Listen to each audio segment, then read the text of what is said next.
right, we're talking about distance formula. Here's the distance formula right here. So if you were trying to use a set of two coordinates and you were trying to figure out what the distance is between them, we can use this formula right there in the top to help us out. So what does it mean when it says x2 and x1, y2, y1?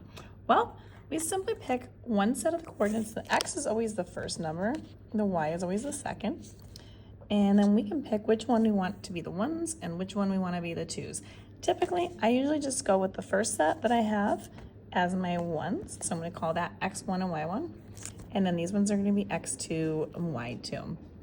Simply just going ahead, and once I get that situated, I'm plugging it into this equation and I'm just going to solve for what I've got. So x2 is right here. I said that was 9. So we're gonna put this in. The nice thing is if you pick the reverse, you're not gonna get a different answer. You should get the same thing no matter what. Our minus x1, I said that's gonna be 3. And we're gonna square that answer. Now these answers, when we square them, should always be positive because you can't have negative distance. And then we're gonna do y2, which is 12 in this case. And our y1, I said was 4.